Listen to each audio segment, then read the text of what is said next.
What's up, guys? Team Moki's B here with an update on my Eatos deck. Haven't updated it in a little bit. I went to locals yesterday and did pretty decently. Before I start, shout out first of all to Snipe for Charity. He's gonna have a video up soon. All the videos that he's in on my channel are favorited, so check him out. He's on my teammates either over there on my channel or wherever the hell.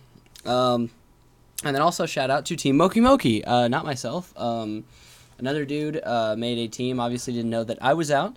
But he is Team Moki without the 3 as the E or the O, or the 0 as the O, last O, whatever. So just regular Team Moki. He's just starting out and wanting some hints on stuff like that, so help him out, sub to him. It's pretty cool. So let's get on to the Eatos-ness-licious. Okay, we got 3 of the sexy beasts right here. Guardian Eatos. Hate when people call, oh, look at that card, he's so good. I'm like, no. Shut up. Don't talk about my bitch like that. Okay, we got the 3 Eatos piece. That card is just really good. Free beat stick, and it's hardly ever dead for me, personally, because I'm good with the deck. We got 2 Battle Fader. Now, I'm going to go ahead and stop here and just say that this deck runs 16 monsters. Most Eatos decks run 13 to 15. I run 16 just because I consider my monster count, like personally, if somebody asked how many monsters that I run, if it was like a judge or somebody important, yeah, I'd be like 16. But if it was like, you know, one of my friends or whatever, I'd honestly just say 14 because I don't consider the Battle Faders really a monster, just for the simple fact that I'm never going to set them or like summon them in attack position or whatever. They're basically a negate attack. It's another trap that I don't have to worry about being decreed with or something like that. So, yeah, so the 2 Battle Fizzators. I could go to 3, but I think 2 is good enough. My floater Stratos here. I actually got off the, like, destruction effect, so that's pretty cool. Then I've got the Barbarossae, however you pluralize that. He's really good. He works under skill drain. If you set him, I don't know why you would, but when you flip him, he gets 3,000. Or you Bokeh Moon him and flip him, he gets 3,000. But I am going to, like, if you'll notice later on when I get to the spells, like, I'll talk about, like, where I'm going to put the Future Visions. I'm going to get one of those for my cousin.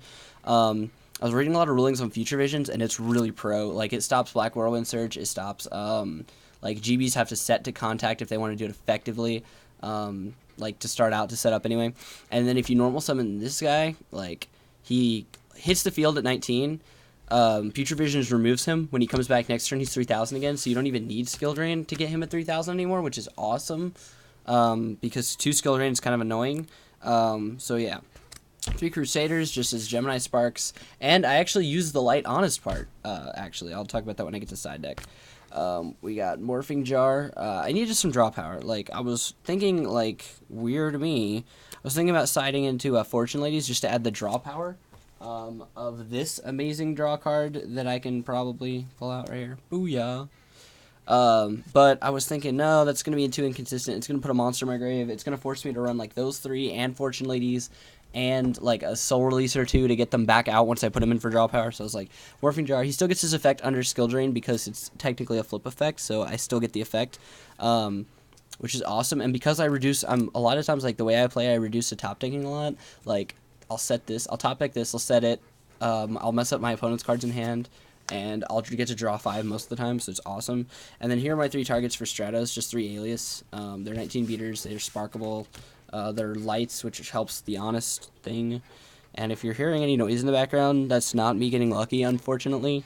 Like, I wish it was, but that's just my weird, creepy chair making it awesome sound effects in the background. That's what I should tell people, but whatever. Oh yeah, 3 Bokeh Moon. This is where the Future Vision is going to come in over one of the Bokeh Moons, because Bokeh Moon is awesome, but Future Visions I really need to test out.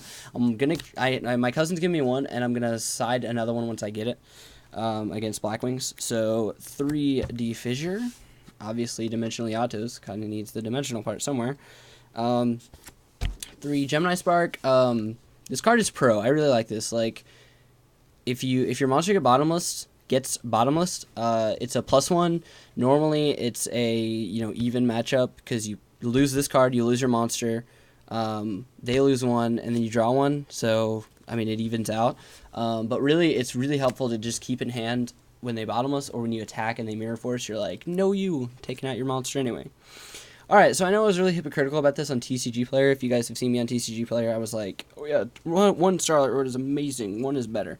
2 is good just for the simple fact that, like, this deck has such a problem with Black Wings. And Starlet Road really helps because Icarus attack is not like Celestia and Monarchs where you have to pop, like, you can pop 1 or 2. Icarus attack, you have to pop 2. So most games, this is, like, one of these is going to be the first to side out, or if I'm playing against, like, somebody really good who I'm going to see sides a lot, I'll just side out both. But, like, it's really good. And if they see the second one, they're like, oh my god, this dude is running 3 Starlet Road. Or 2 Starlet Road even. Because, like, this is really fucking annoying. And they're going to play a lot differently. So your Mirror Force. You'll also notice in this deck that I don't run Torrential. Like, this is the only Mass Destruction card that I run. Just for the simple fact that Starlet Road is really fucking annoying. Sorry if I'm cussing a lot in this video. But Starlet Road is really annoying. Especially against, like, just regular Stardust is really annoying against this deck. I mean, yeah, they contribute it once and remove it and whatever, but if they stop a Starlight or a Gemini Spark, now I just lost one of my 14 monsters, and all they lost was a Stardust that they probably got for free off of the Starlight Road anyway. So this is the only card that I run that can get Starlight Roaded, if that's a verb. Solemn, because it's pro. 2 Bottomless. Also, like, kind of back to Solemn for a second, I was also thinking, there we go, get out of my way, Bottomless trap hole. I was thinking about teching a Vandalgon, just, like, as you know, whatever, because I run the 3 Dark Bribes as well, so I think 4 for 1 is pretty good, as far as, like, 4 counter traps for 1 Vandy, because you're never going to summon Vandy without the free special summon, and it could add some burn or, you know, free monster destruction or whatever. So it's an ID you can test out. I don't want to have that many monsters in my deck, but if you don't like the Battle Fader, or only have 1 Battle Fader and want to try something else too, try Vandy. I think it's pretty good. 1 Royal Oppression. With the fact that me running 2 Starlight Road and Royal Oppression stops Starlight Road, I figure I'm going to run 1. If I play against, like, GBs or something like that, like, side in the other one. If I play against, like, Black Wings, take this out, obviously, stuff like that. The 2 Skill Drain, kind of obvious. I notice a lot of people forget to pay, like, when they, like, a lot of times I'll not even do life points because I'll watch them and just make sure they do it right. And most of the time when I activate Skill Drain, they're too worked up about, oh my god, what am I going to do about Skill Drain, that they don't minus the 1,000, which, I mean, I guess it's cheating. I guess, because I didn't say anything, but I'm not, I mean, if they're not going to minus my, like, if they attack me for game and they don't count it as game and keep going, I'm going to let that happen. I mean, I'm not a douche or anything, like, well, not gonna lie, I am a douche, but, I mean, I'm not gonna, like, tell them not to subtract it if they do, but hey, if they don't, whatever.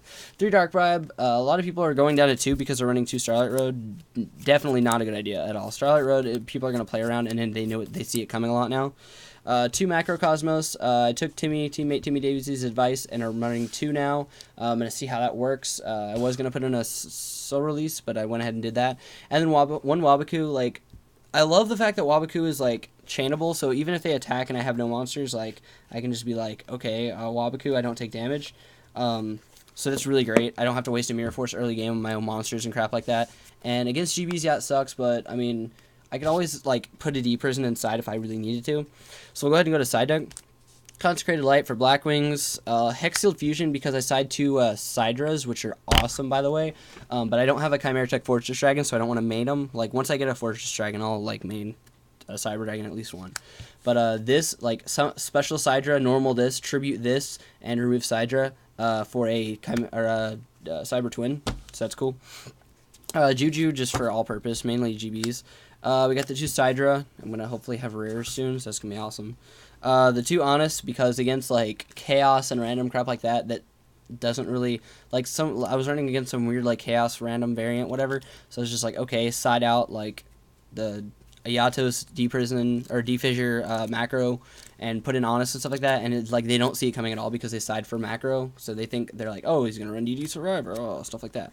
Marshmallow, because, like, Stall Burn is pro, that's actually how teammate Mark Spears beat me the other day, just Stall Burn.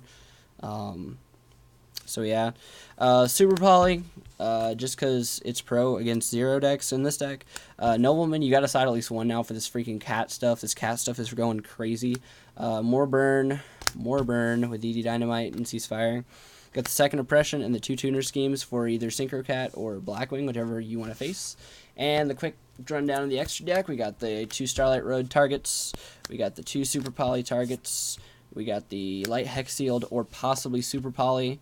Once again, possibly super poly, and definitely super poly in case like I get TT'd the shit out of or something.